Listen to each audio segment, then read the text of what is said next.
Ladies and gentlemen, welcome to another episode of The Way of El Marco. I'm your host, Marco Antonio Alvarez. And that's right, we finally figured out a name for this fucking thing. It is my distinct pleasure and honor to introduce to you one of my good friends from across the pond. Absolutely. This is the start of the British invasion, ladies and gentlemen. A recreation of the War of 1812, perhaps, or maybe Okay. it's a little revenge for 1776. Yep. I'm coming back with a temper this time. Exactly. Ladies and gentlemen, my good friend, Charlie Coad. What's going on, people? Hello, hello, hello, everybody. Marco, what's going on, mate? How are Hey, you? buddy, I'm doing well. Good to see you, man. Good to see you, man. Thank you for having me on. I feel honored. We rolled out the red carpet on a virtual Zoom screen. It's going off. Hell yeah, dude. It's I don't know if you noticed it. It's just right there down below. It's a nice little red carpet, just I was going to say you ready better for be you. talking about the carpet still, but yeah, of course. I'm talking about carpet and curtains. Hey, as long as they match, as long as the curtain matches the drapes, we're okay. Yeah, exactly. Ladies and gentlemen, if you haven't noticed, my friend has a funny accent because I'm not sure he's got this interesting British accent. So at some point, we're gonna have some subtitles and captions for certain British words that he uses. Uh, Man, I Yeah. am I am fascinated by England. That is like one of the places that I want to visit. Right, like ever since I was a kid, right? And like loving Guy Ritchie films and Okay. fucking Monty Python and things like that. Now, question for you: like, is that like part of the standard education over there in England? To like, you got to watch so many hours of Monty Python, Benny Hill, and then of course, when Guy Yeah. Ritchie came out with his films, was that like, Oh yeah. Yeah, I feel like there's a slow evolution into that. It's bonus content at the end of the day. It's not part of the curriculum.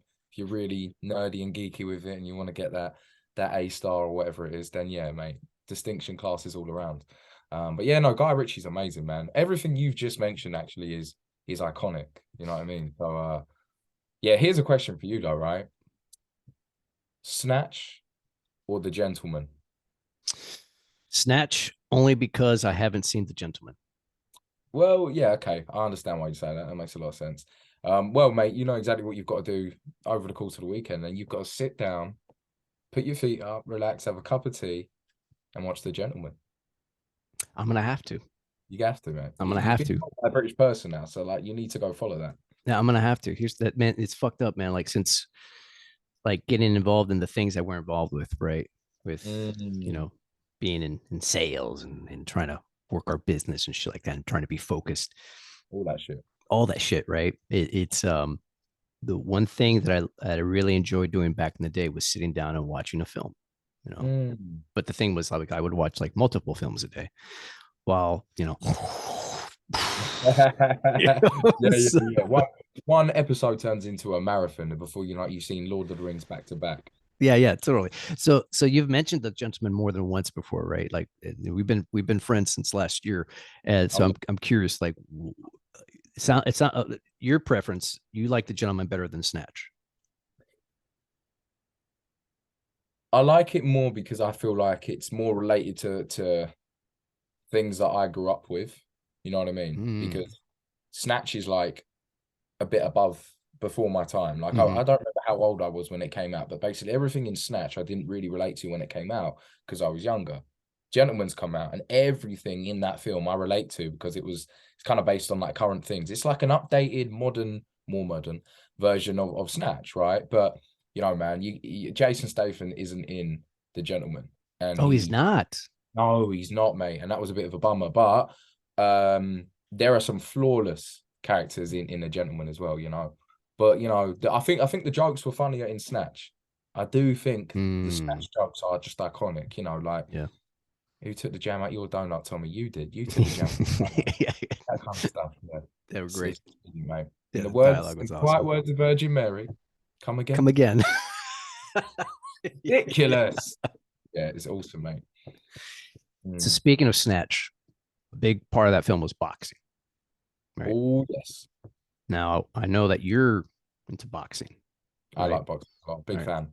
And I remember one day, the offer we were working on, we showed up Mm. to one of the Zooms, and it looked like you did a hard sparring session.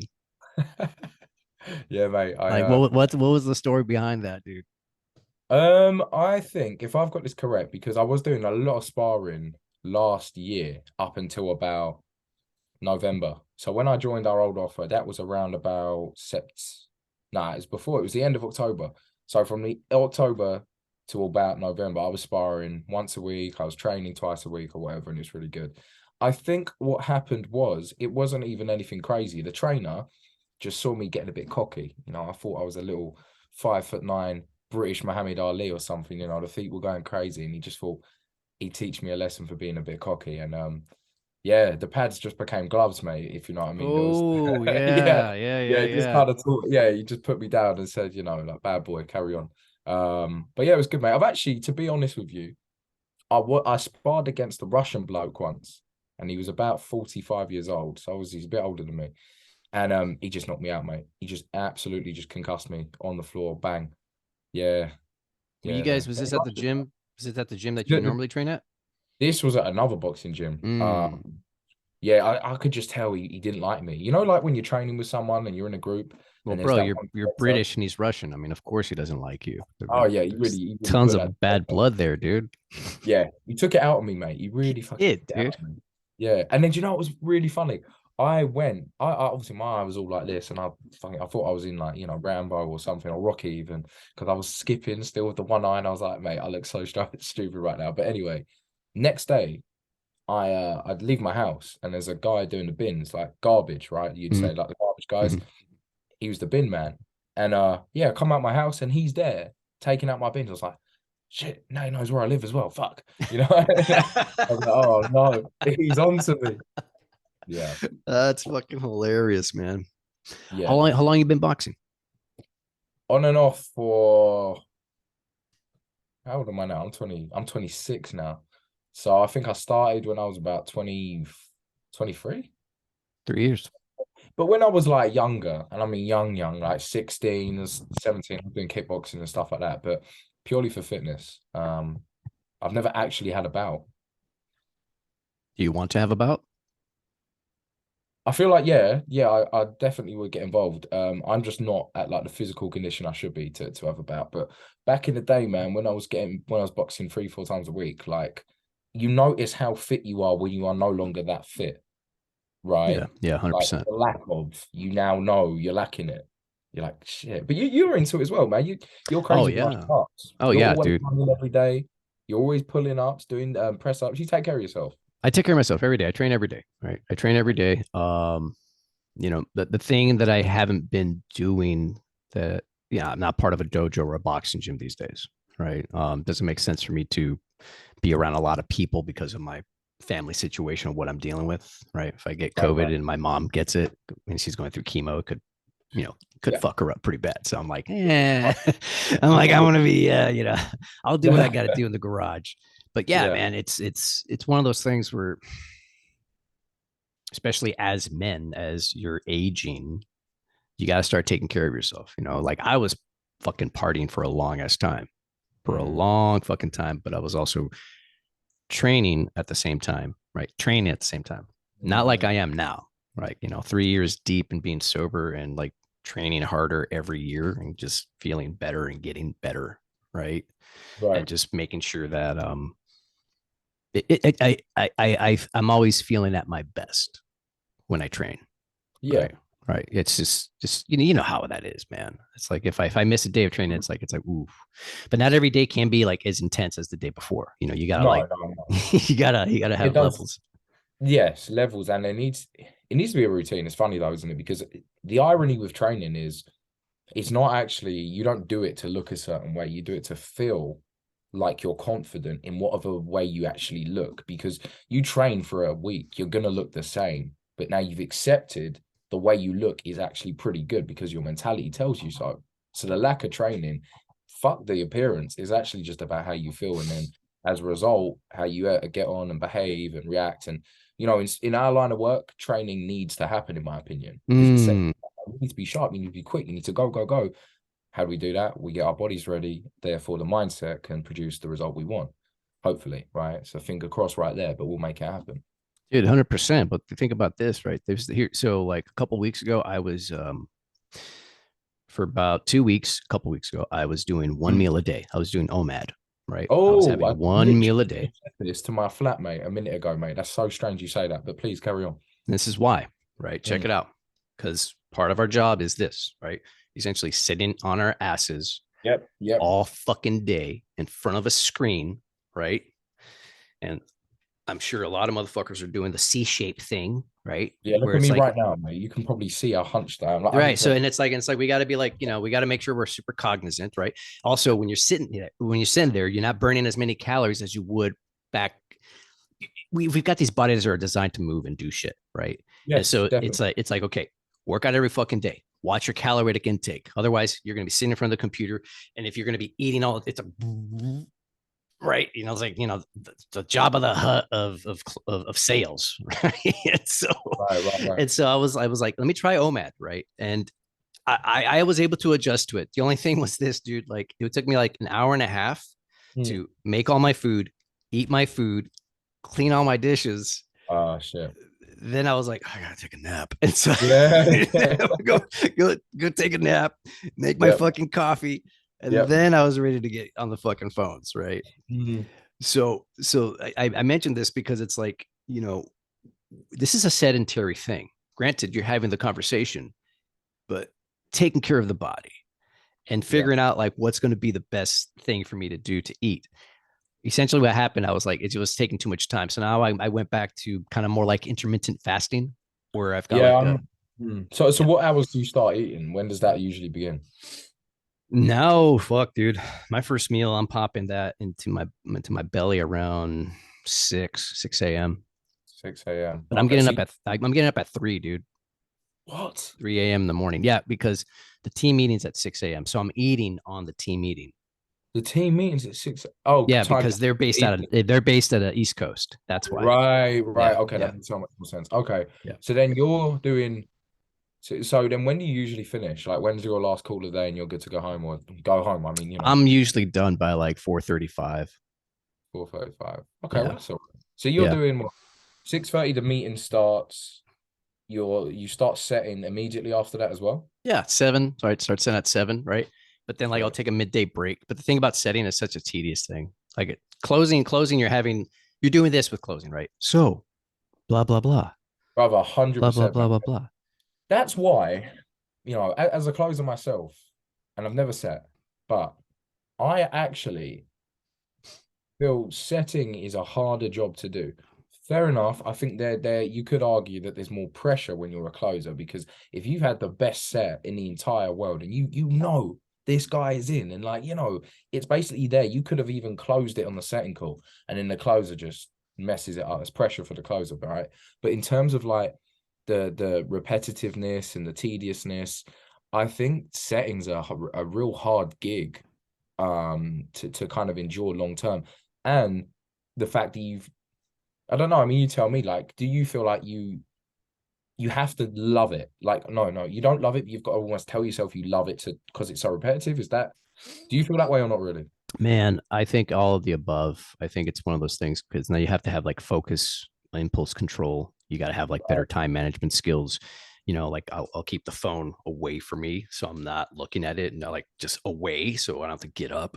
You got to take like enough breaks because just sitting in that position and just like no Yeah. hang ups, no answers. And it's just like then you got to get up and do some shit. And so that's why I stopped doing the one meal a day because I was like, I got to break up my day, dude, because I thought I'll just power through. Yeah. Right. Oh, buddy. Yeah, yeah. I mean, bro, I've been there. I mean, when I literally joined our last offer, because I was keen and I was like, hey, I'm on this new offer. I've just come out of like a pretty crappy offer. I'm on this better one. Everyone's ranting and raving about it, and I knew you and Chance were there. Blah blah blah. I was like, I'm just gonna work, man. I'm just gonna kill it. I didn't architect calls before the meeting because of the time difference. So I was working 4 p.m. Till about 3 o'clock in the morning. So essentially, Monday to Wednesday, I was doing 12-hour days.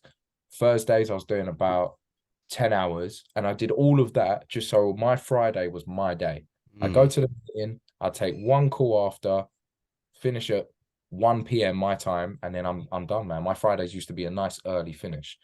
But it's not sustainable. I can't work till 4 o'clock in the morning, and I'm an early bird, and I was still boxing and yeah. fitness. Yeah. Then getting up at 8 a.m. and then trying to go, it's like ludicrous behavior. But weirdly enough, I had like a good month. So am I just being a bitch? I don't know. That's always the eternal question, whether we're being bitches about things or not, right? Right. Whether it's about work, whether it's about our own lives, whether it's about our relationships, right? Which brings me to this point. See my shirt that I'm wearing? Yes. It says Yes. I see it. I see it. take a trip with nature, right? Absolutely. So I know something about you Mm. that we have something in common, and that What's that? you like psychedelics, I do enjoy psychedelics. right? Yeah, And so I I want do. to ask you, what is your favorite psychedelic My favorite that you've psychedelic. done so far? Yeah, yeah. So I used to have a preference to acid.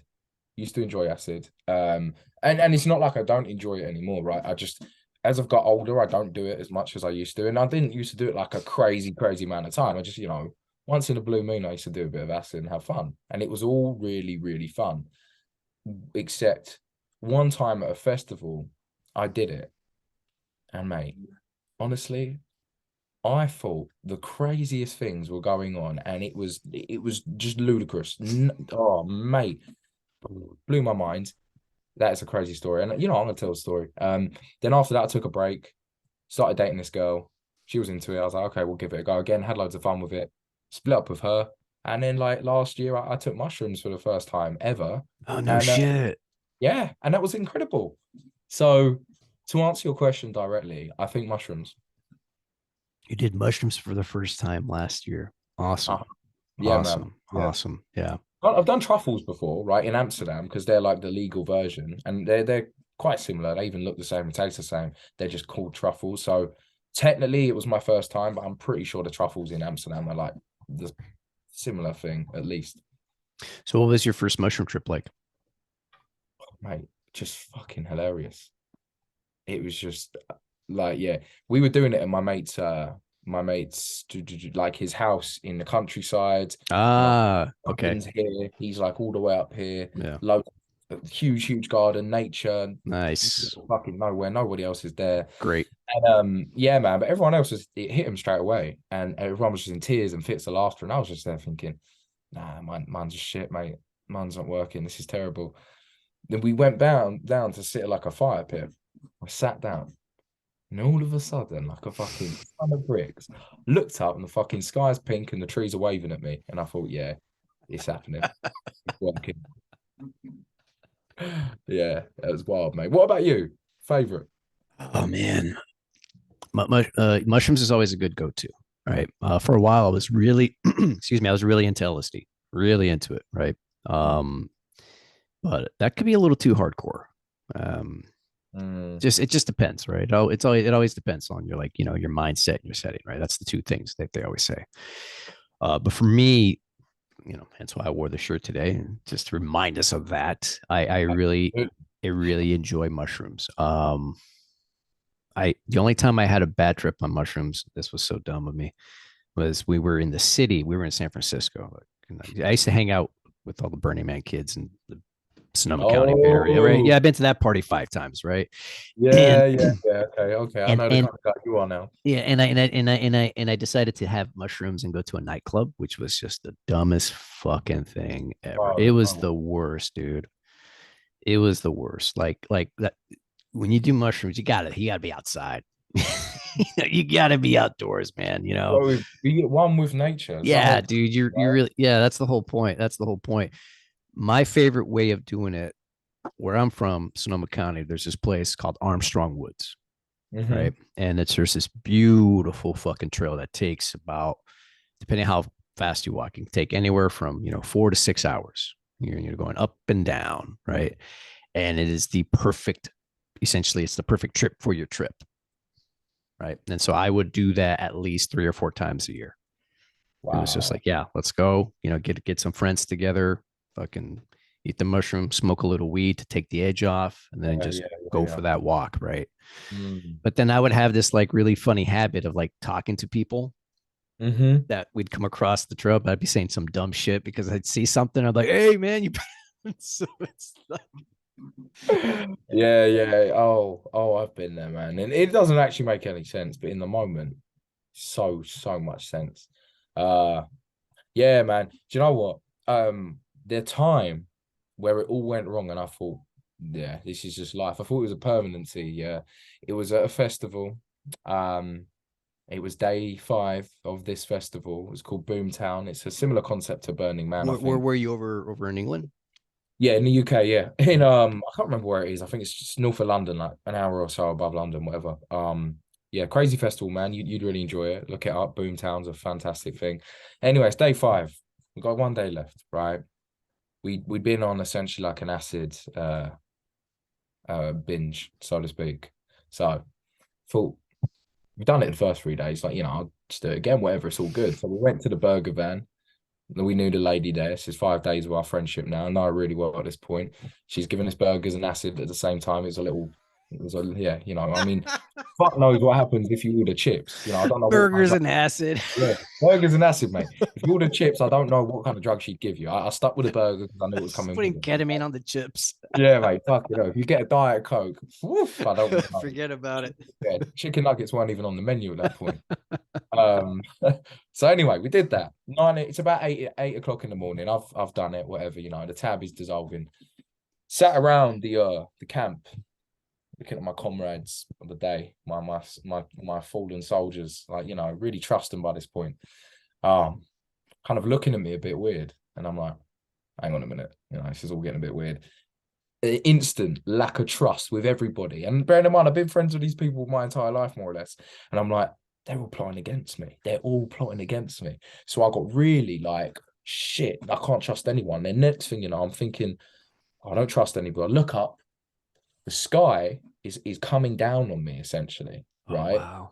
And I'm like, fucking hell, I'm gonna get squashed by the world. Now the world's against me. Look to my left and right, and now everything I can see. So the entire world is trying to box me in. Oh wow. 8 o'clock in the morning, I'm like, the fuck do I do? What do I do? We're at the bottom of a hill. Top of the hill's toilets. So I was like, that's a safe bet. Like if I go in there, I'm gonna be all right. But by the time I'd actually managed to get out my chair and like decide I'm gonna go for the safe haven in the toilet, I was so boxed in that by the time I got to the hill, I've got to crawl up the hill because I can't stand up because it's so low. And it's 8:30 at this point. Everyone's brushing their teeth and they're all just brushing teeth, looking over and they're like doing double takes, like, oh my God, have you seen the state of that bloke? And everyone's just like almost laughing at me, like, Call of Duty, Rambo crawling up this fucking hill. Yeah, man. And I eventually reached up, like flipped myself into the toilet, landed, almost put my head in the base of the toilet because I just jumped in there with such momentum. Didn't come out for about, I don't know, 10, 15 minutes. By the time I've come out, I'm restored. Because of the struggle that I've had trying to get there, I've come out the toilet to an applause by everyone who saw me struggle. So like they're clapping as I've come out, and I'm like, wow, it's a crazy drug. But Oh my interesting. God. Yeah, That man. is hilarious, dude. That was your like hero's journey right there. Yeah. And that's led me to be the closer I am today. Yeah, shit. Fucking hell, mate. Oh God. Yeah. Holy shit, dude. Have you ever smoked salvia? What is salvia? Oh man. So salvia is Salvia divinorum. It's this little plant that's like related to the mint plant, right? Uh-huh. And this particular one is this is it's used as a sacrament by I forget which indigenous tribe of Mexican Indians, the Misitec or something. I forget their name. Right. And they make a tea out of it, right? They make a tea out of it and fucking they drink it and you know they'll have like a kind of chill psychedelic experience. And of course, you know, us Westerners will like go, hey, you know what? Why don't we fucking make a concentrate out of this shit? And so for a while in the head shops here in the States, this is like maybe 15 years ago, they were making these salvia concentrates, like, 20 times strength, Hmm. 60, 80, 100, right? And it was totally illegal. And I was like, what the fuck is this, dude? And I was like, so I grabbed one that was like, 60 times strength. And I was like, this is interesting. I open it up and it looks like, dried black paper. I'm like, what the fuck, dude? Okay. Let's take it home. And You're supposed to just have it by itself. You're not supposed to mix it. You're not supposed to be drunk. You're like just supposed to have it by itself. So one night, me and a buddy, we go out drinking. We go out drinking, and come back to my house, and I'm like, "Hey man, you want to smoke some catnip?" And had some catnip, like I have cats.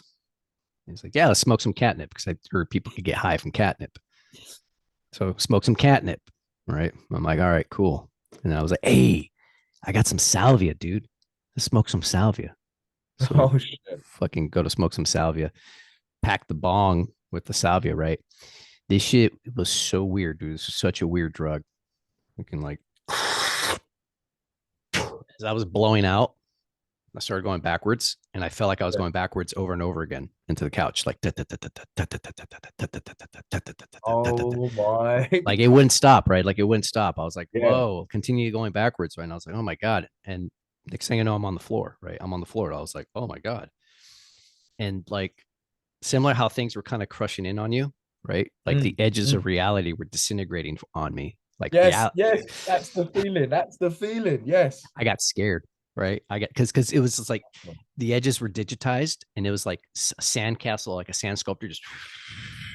And I was like, "Oh my fucking god!" And I was like, "I gotta get out of here." And so, Yeah, yeah, man. and so I like ran out of the house trying to run away from essentially the void. Like I'm running away from the Right, void, right. right? And like my buddy, he was like, "What the fuck?" And then I'm like running around the back my backyard, and I'm like, "Ah!" I just can't get away, man. I end up in my closet. My ex girlfriend was there at the time too. She was just like, "Dude, Marco's hella fucked up." So I end up in the closet with my buddy like holding me down, Mm, and like everything disappeared till I was like this singular point of consciousness, right? And just like nothing but blackness. right. And there was this voice saying, "Just let go, just let go, just let go." And I seriously thought I was going to die. I was just like, "But I don't want to fucking die." Just like, and finally I let go and I came out of it. Holy I shit. don't So, rec I don't recommend it. I mean, I'll be honest, mate. As a salesperson, you haven't sold me that. Yeah, there's no sale on that, right? You haven't Yeah, I sold that. wasn't trying to sell you anybody. Good, good. Yeah, man, that's all. That's really crazy because by you having the feeling of like letting go, that wasn't like it was actually a good thing you letting go, but you wanted to be attached to it. That's fucked. Well, think about it, dude. Think about how we want to be attached. How can you still Mm. hear me by the way, even though I'm glitching? I can hear you fine. You're Okay, doing gotcha. a matrix thing going on, but I can hear you fine. Yeah, because I gave the computer salvia. But what I'm saying is this, right? It's Yeah, this I'm whole jealous. idea, Left right? me Here's the thing, right? Letting go, right? So we out. got a few minutes, but I want to end on a good topic here, right? And I Let's want to go. end on this whole thing of like attachment and letting go, right? Okay. You having psychedelic experiences, you having that experience with the LSD where you're crawling up to the fucking porta potties, Yeah. right? Like you're literally having this uphill battle to get to some place of sanctuary, Yeah. which was literally the shitter. Yeah. Yeah. Right now, keep in mind, I've had similar experiences before when I'm at a festival, and that was the only safe place Hmm. because it's like, okay, Yeah. you It's know, like a fear, isn't it? It's like that's the safety net. The white doors, which probably were not that white by that point. The white doors is the only way I've got to go. And the weird thing is, it's somewhere where people shit a lot. So it's a pretty rough place to be safe in. But it's a really rough place. Yeah, so it's like this whole thing, right? So it's like a rough place to be safe, and you're still safe, right? And yeah. so like attachments, letting go, a sense of safety. Mm, You engage in a sport that, in my opinion, is not a safe sport. It's a fun sport. It can be safe if you've got a good sparring partner, right? right. But for example, like that Russian bloke, like that's the funny thing about boxing, man. Some dude really wants to fucking give it to you, boom, right? A You little fuck it. bit, yeah, a little bit different with like grappling arts or jujitsu, where it's like you can go hard and like that kind of a thing. I mean, someone if they really want to hurt you, they could, but there's a Mm, little bit more control. Same thing with life and letting go, right? It's like so. I guess let me ask you a better question. hmm. What kind of lessons have you procured from all the different things that you've experienced in life, whether it's been from boxing, whether it's been from psychedelic experiences, whether it's been doing whatever you have that has helped you have this sense of being able to detach? Yeah, that's a really, really good question. I would say don't get hung up on the negative things because everything we experience is temporary anyway. So don't. If you're going to get hung up on something, the problem may not even be there this time tomorrow. And if it is, it's a temporary problem anyway, just because the concept of nothing is permanent. So that would, and I think that really just derives from relationships. And I don't mean like family, I mean women. You know, I've had so many of them where it's allowed me to be so involved when it's present, and at the same time nothing's actually going to be permanent, you know, like because we don't know, like you could be here gone tomorrow, you know, the feelings may just go somewhere. Like relationships are a gamble in themselves anyway, because we have no idea how somebody else thinks. You can only try and make it work in the moment. And yeah, man, that's relate back to don't get hung up on things. Everything's temporary to an extent, and if it's negative, let it go because life's too short. Everything's temporary to an extent. Not everything is just temporary, period. um no, I think living's permanent. How so? Because even in when we don't live anymore, I think anyway that we still live, just in a total different domain to which I cannot experience or expect anybody else to, purely because we haven't been there yet. But I do think that you carry on doing something, right? Um, but yeah, man, it's a real crazy concept. And do you know, it's so funny, man, doing this, the closing gig, like being a salesman, all of that is so similar to relationships and dating. And I think those two tie in so well. And I think most of life is kind of about that anyway, right? It's just really focused on mixing the blend between good and bad and trying to make something work. And that's your work, relationships, income. It's everything to an extent, if that makes sense. It makes sense. It makes sense. I'm going to back it up a little bit. Energy can neither be created nor destroyed. It can just exist in different frequencies, in different Mm, forms, right? Just what you were saying. It's like like we might, some think that, okay, we might die here in our physical form, but then something else continues, whether it's our chi or that kind of a thing. right. And then you mentioned about the importance of relationships. Yeah, everything's relationship. Mm-hmm. Every fucking thing is relationship, right? Everything is relative to whatever, right? I can't understand what black is without white. I can't understand what cold is without hot, light, or dark. It's all relationship. So it's like, yeah, whether what we're doing with our jobs and sales, whether it's our personal relationships with women, whoever, or families, friends, and things like that. Mm, One last question for you, buddy, before we go, because I know you got to go and do something here. absolutely. Have you been to any castles? Yeah, you know what? So I live in a town or used to live in a town called Rochester. And if you go away and Google this, I'm not kidding you, it's a fucking huge castle. Henry VIII used to live there, and I've been Rochester in Castle, really? Let me look. Rochester, Rochester Castle. Yep. Let's look this up because And there's the craziest thing as well is I walk by it we used to walk by it every single day when I'm going to school. So seeing castles in the UK, in England, not the UK, well, from my perspective, seeing castles every day is pretty normal, right? it's Rochester, huh? What Rochester, like C Roch. See, RO. Give me 1 second. I'm like season up here. ROCH. Yep. EST, like city Yeah, in New great. York, All right, the but same as that. Rochester Castle though, Yeah, castle, and then put England or something like that. England. Let's see. There we go. Let's see this baby. All Yeah, right. that's the one, baby. That's the No one. shit, dude. You would walk by that every day. Every single day, man. Every single day. I still see this when I go home. I drive past this every day. And you know what's funny? This is a very historic thing. You know, this is huge. Like, it's a fucking castle where kings used to live, and there was a moat, and there was jesters and a court and all that kind of stuff. People use the garden, the grass you just saw. People use that as a spot to just like drink and hang out. So it's a crazy world, man. That's awesome, Yeah. buddy. My brother, Yeah. it's been a pleasure. Thank you so much. Absolutely, man. Thank you so much for letting me on, man. I think we've we've done leaps and bounds today, mate. We've covered a lot, and I appreciate your time, man. It's always a pleasure seeing you. And people, thank you for watching. Marco, I wish you all the best, my friend. Thanks, buddy. We'll be back. I'll have you back on the show. We're going to do this again. Ladies and gentlemen, thanks for watching. This has been another episode of The Way of El Marco. Tell your friends, tell your grandma.